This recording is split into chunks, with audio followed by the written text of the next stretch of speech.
April 19, 1924. The Glasgow Herald, Glasgow, Scotland. Thomas the Rhymer. A scholarly American professor has recently maintained that the unknown author of Wallace adopted the pseudonym Blind Harry as that of a well-known mythical personage who had been long in fairyland, experienced its marvels, and returned to earth decrepit and blind like other mortal visitors there, Achine or Auger le Danois. He jibes at those who identify Thomas the Rhymer with the historic Thomas of Ercildown. Nevertheless, it does seem possible that floating traditions of those who, like the naked Blind Harry of Dunbar's Little Interlude, had been in the fairies to find, and enjoyed the love of its queen, were attached to Thomas of Ercildown, Earlston, or the Rhymer, who probably flourished in the 13th century. So the guilty visitor to the Mountain of Venus was identified with the Minnesinger Tannhauser, and so other floating traditions attached themselves to Michael Scott. The story of Thomas's sojourn in fairyland is introductory to the long string of his prophecies. This appears to have been a common device, for since fairies and other supernatural beings could foretell the future, the same power was supposed to belong to mortals who had been in their company and had been endowed with elfin nature or with a special gift by them. We know of Thomas's dealings with fairyland from the early 15th century poem, from the popular ballad, and from tradition, which contains some things unknown to these. The poem may be based on an earlier poem or story, which did not give the prophecies, for, referring to one incident, it says, "As the story tells, full right." Thomas was beguiled by the fairy queen, whom he, like Auger, at first thought to be the Virgin. Having kissed her, he was in her power, and was led by her to fairyland, and saw on the way thither the roads which lead to heaven, paradise, hell, and purgatory, which are here, as in other medieval fairy lore, brought into connection with the elfin region. He remained there for some years, which appeared to be only as many days, and was then sent back to earth, for the foul fiend was about to fetch his fee, or teend, from the fairy folk. This reason for his departure is found only in the poem, and is an early instance of the Scots' belief that the fairies paid a teend of their number to Satan, found also in old witch trials and in the Ballad of Tamane.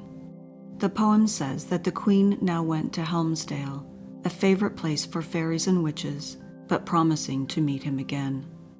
Tradition states that one day after his return, Thomas was feasting at Ercildown when he was told that a hart and a hind were pacing the village street. He rose and followed the animals, the usual fairy messengers of medieval romance, into the forest, and was seen no more. He drees his weird in fairyland, but will return again like Arthur. Thomas is thus a Scots Tannhauser, the Eildons a kind of Mountain of Venus. The story of his love in fairyland is the floating story told also of Arthur of Auger, of Launfal, and of many other hero of romance.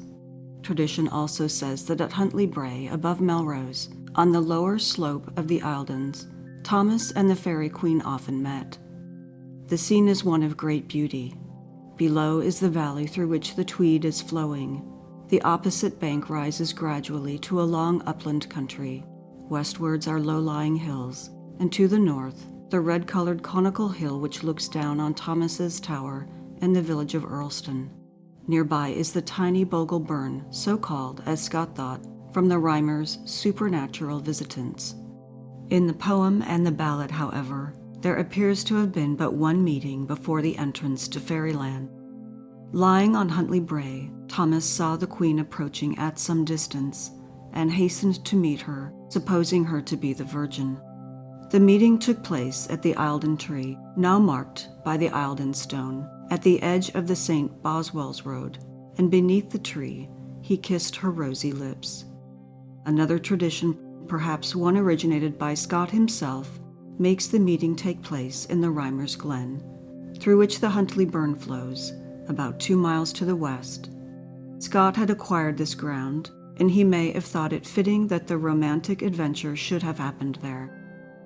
About 1840, Rob Messer, an old man of 86, clung to another tradition, that Thomas had been murdered and thrown into the Leader. And that's like than the fairy story. Rob se passait de faire. Nevertheless, in Scott's belief, persons who met a violent death were in fairyland, taken by the fairies, like James IV and Maitland of Lethington, and the bold Buccleuch, according to Alison Pearson and Andro Mann, who suffered for witchcraft, one at Edinburgh and the other at Aberdeen, in 1586 and 1597. Both traditions of a violent death and of a visit to fairyland might thus coalesce. Thomas's continued presence in fairyland was vouched for in several tales and traditions found in different parts of Scotland. In an old Clydesdale ballad he appears as the fairy king, riding with his train. That Thomas had become king of Elfland by transference of the queen's power through her love of him was a common Clydesdale tradition over a century ago. A folktale current there told how a poor woman was visited by a youth and 7 boys dressed in green who asked for food and drink. She gave them bread, cheese, and water, for she had nothing else. But as they ate, the food grew no less. She cried, "Sirs, I do ye be na canny." The youth then said he was Thomas Rymer, king of fairyland. As he left, he gave her a purse and said that strange things would happen in a few days, but if she used the liquid contained in a phial which he handed to her, all would be well. In the sequel, after uncanny sights and sounds, her daughter, lost in infancy, appeared. She had been carried off by evil fairies, but was now restored through the higher power of beneficent elfins. As a fairy, Thomas appears in more sinister guise in Highland tales. 2 Strathspey fiddlers had gone to Inverness, where an old man begged them to come with him. They followed him into a curious dwelling, where they were well entertained, and next morning set on their way. They found themselves emerging from a fairy mound, and, on returning to Inverness, could recognize neither person nor place. One man opined that they must be those who had lodged with his great-grandfather, in whom it was supposed Thomas Rymer had lured to fairyland. In fear and awe they took their way to church, for it was Sunday, but when the minister entered, they crumbled to dust, as others did who returned to earth after the supernatural lapse of time in fairyland.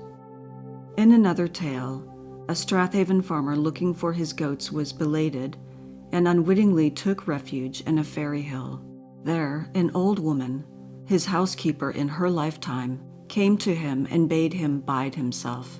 Presently the fairies entered, and being hungry, were advised by an old fairy to go and bring the ox of the tacksman of Auchicron, their unseen visitor, and they would have a feast. "Bravo," cried the other. "The opinion of Thomas the Rhymer is always judicious." The farmer saw his ox brought in, slain, and eaten, and on his return home he found a stork in its form left by the thieves. The record of the trial of Andro Mann for sorcery in 1597 at Aberdeen shows a strange mingling of fairy lore and sorcery as well as an extraordinary theology. The devil is God's godson and is called Christsunday, but is doomed to burn everlastingly. Andro admitted that he had loved too well the Queen of Elfland, and had been in her domain, where he saw Thomas Rymer and sundry other dead men with fairies. While the Rymer's prophecies are probably an addition to the early romance, others are current in various parts of Scotland, e.g., in Aberdeenshire, where his legend took firm hold. One concerns Fyvie Castle, the walls of which had stood for 7 years and a day, awaiting his arrival. When he did come, he arrived, as eldritch beings often do, in a whirlwind which stripped the trees and shut the castle gates with a clash. Where Thomas stood, however, there was not even wind enough to move a hair of his beard. He then announced that Fyvie would never thrive as long as 3 stones remained in it. "There's ane until the highest tower, There's ane until the lady's bower.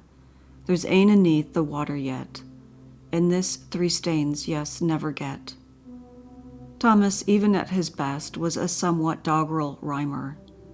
The gift from the fairy queen of the tongue that would never lie had no seraphic fire or poetic loveliness. His prophecies were generally woeful, and this one has an element of aggravation in the last line which might naturally have been resented. The common folk of Scotland like to revel in gloomy forebodings, and perhaps this shows that Thomas's prophecies sprang from the folk to be associated with his name.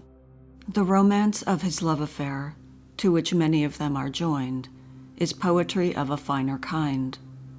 There is, however, always a large public for prophecy. Mother Shipton, the Brand son, True Thomas, have in turn had numerous votaries, and the British Israelite revels in what he thinks he finds in the prophets, major and minor. Other of Thomas's prophecies are connected with localities in Aberdeen and Banff visited by him. Another tradition was published as early as 1886 in the additions to Scott's Discoveries of Witchcraft. A horse cooper, having failed to sell his horse, was returning home when he met that person of the family of Lermonts so much spoken of as a prophet. He was rather afraid of him, but as he agreed to buy the horse, he followed him underground, where a beautiful woman paid the money. He was then led through a place where over 600 men in armor were sleeping, and on reaching home, found that the payment was double what he had expected it to be, and he has some of it to this day. Sir Walter Scott gives a border vision in which Thomas tells the visitor that the sleeping warriors will awaken at the Battle of Sheriffmuir. A sword and a horn would be the means of dissolving the spell. The man tried to wind the horn, but at the clash of the aroused warrior's armor he dropped it.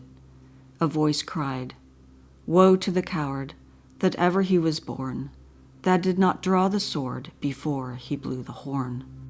A whirlwind then blew him from the cavern, the entrance to which he could never find again. Thomas and his warriors must have slept on when king and country called them to Sheriffmuir. The false alarm had perhaps disgusted them with the futile ways of men. Thomas is thus like Arthur and Ogier, now said to be with the fairies, or again asleep in hills awaiting the hour of destiny. Scott gives a longer version also, which he says was current, both in the lowlands and highlands, and he printed a fragment of a romance to have been called Thomas the Rhymer, the plot of which was to have turned upon this legend. An old Highland woman told Nether Lochaber that the reason why water horses had bridles was that Thomas the Rhymer, now in fairyland, will appear with powerful Scots companions who will bridle and saddle these, and mounted on them, drive all Englishmen and other foreigners out of the country. The crown of Scotland will then revert to its rightful king. This legend has a Jacobite flavor not unpleasing. Though Scott's novel remained a fragment, the Rhymer appears in his last story, Castle Dangerous, showing, with the ballads in the minstrelsy, the hold which this romantic personage had over his imagination. He also forecasts the catastrophe in The Bride of Lammermoor by means of a prophecy of the Rhymers, a verse due doubtless to his own ready wit. The tradition of Thomas and his warriors in the hill, found in several localities, was introduced into his Scenes of Infancy by John Lydon, that great collector of folklore. He also makes Thomas discover from his magic book the awful means of destroying Lord Sully in his ballad of that name. The book had been burned deep with Michael Scott's bones, but Thomas did save it from the grave when he returned from Faery. Sir William of Deloraine takes the book from the grave in the Lay. Had Scott and Lydon ever discussed the literary possibilities of such an incident? Long before, the taking of a magic book from a tomb formed a chief episode in an old Egyptian tale. There is nothing new under the sun. Tradition and literature thus make the Laird of Ercildown play many parts. He is the fairy king or a fairy. He is assumed to be dead, but is really in fairyland. He plays the part of Arthur and Charlemagne, and Barbarossa, Rex Quandam Rex Futurus. He is a prophet, and he has powerful magic gained from the contents of his magic books. Thus does fancy supplement the slender facts that Thomas was Laird of Earlston, and that in a legal document his son calls him Thomas Rymor, his epithet, not his surname of Lermont, which are all that history knows of this interesting Scotsman of long ago. J. A. McCulloch.